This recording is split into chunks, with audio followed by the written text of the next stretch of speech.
पांडवों के युद्ध से हस्तिनापुर नहीं है।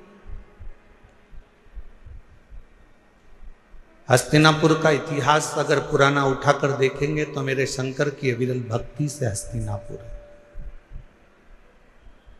और इस हस्तिनापुर में वही राज कर सकता है जो शिव का परम उपासक हो, जिसने शंकर की अविरल भक्ति को अपने जीवन में उतारा हो। चाहे वो युधिष्ठिर हो, चाहे वो अर्जुन हो, चाहे वो नकुल हो, सहदेव हो, पांडव हो।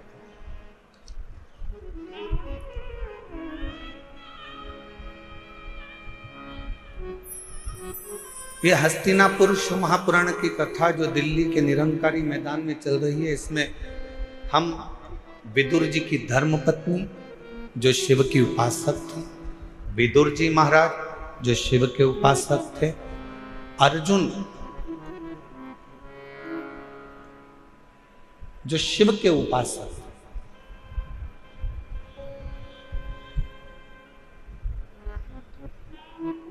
गुरु द्रोणाचार्य ने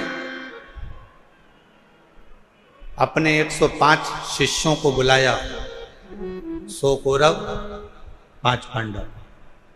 शिक्षा का पहला दिन था और शिक्षा का जो पहला दिन होता है वो बड़ी परीक्षा का दिन होता है। कथा का जो पहला दिन होता है बड़ी परीक्षा का दिन होता है। बहुत सारी विघ्न आते हैं, बहुत सारी तकलीफें आती हैं, बहुत सारी समस्या आती है।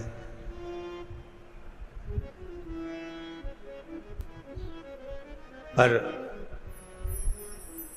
हमने एक चीज देखी है दिल्ली प्रशासन की, जो अभी हम लोग आते आते देख रहे थे कि यहाँ के कलेक्टर महोदय हों, यहाँ के कमिश्नर महोदय हों, यहाँ के आईजी डीआईजी हों, यहाँ के टीआई हों, यहाँ के एसपी हों, एसएसपी हों, यहाँ का एक एक प्रशासनिक बल हमने देखा कि पूरे कथा के पंडाल पे ही नहीं, पूरी रोड पर भी व्यवस्था में लगा हुआ था। एक बार यहाँ के कमिश्नर महोदय, यहाँ के IG DIG, collector, SP, SSP, TI जितने भी यहाँ पर लगे हैं, उनके लिए जोरदार ताली की गर्जना करो कि हम सही कहें तो हम जब यहाँ आए तो हमने तो सोचा था कि 2 दिन के बाद शिव भक्त ज्यादा संख्या में आएंगे, परंतु आज की नजारा देखकर तो ऐसा लगता है कि कल तेरा क्या होगा कालिया, उसमें कहा।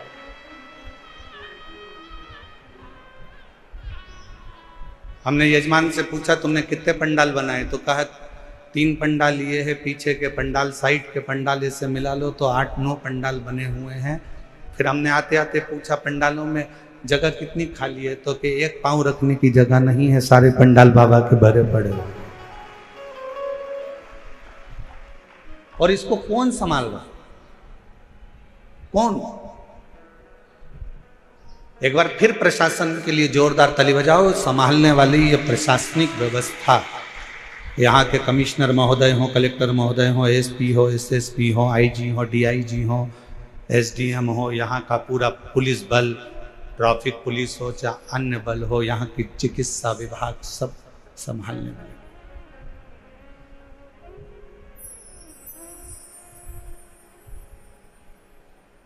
शिव तत्व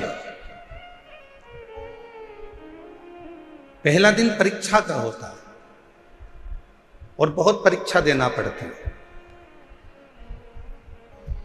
105 गुरु द्रोणाचार्य के शिष्य सामने आकर खड़े हो गए, बाल्यावस्था थी, बैठ गए। खबर मिली कि इनको शस्त्र की शिक्षा देंगे।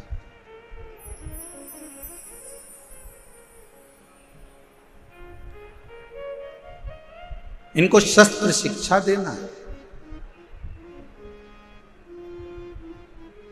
गुरु द्रोणाचार्य ने इसी हस्तिनापुर में बैठकर कहा, शस्त्र की शिक्षा देने को मैं तैयार हूं, पर शस्त्र की शिक्षा देने से पहले जितने मेरे शिष्य बैठे हैं उनसे निवेदन करूंगा कि आप में से जो मुझे शीश का दान दे देगा मैं उसको शस्त्र की शिक्षा दे दूं।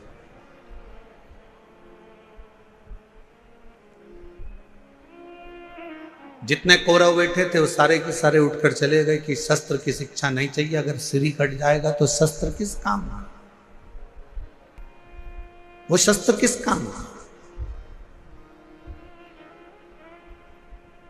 जैसे हमने पहले भी कथा में कहा, फिर कहते हैं, शिव महापुराण की कथा में जब भी आओ तो अपने साथ कोई कीमती सामान लेकर, सोना चांदी हीरा पन्ना चेन अंगूठी मोबाइल पर्स कोई भी कीमती सामान लेकर मत आओ, क्योंकि यहाँ एक ही कीमत वाला है और वो मेरा देव अधिदेव महादेव मेरा शंकर है।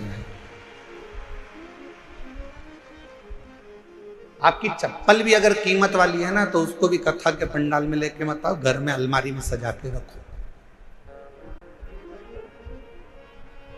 कथा के पंडाल में अगर कथा सुनने के लिए अगर आप आ रहे हो तो ये सोच कर जाना कि मैं कोई कीमत वाली वस्तु मेरे बाबा को दिखाने के लिए नहीं जा रही हूं, मैं तो कीमत के रूप में मेरा शंकर, मेरा ओघड़दानी, मेरा शिव जो कीमती है उस शंकर को पाने के लिए जा।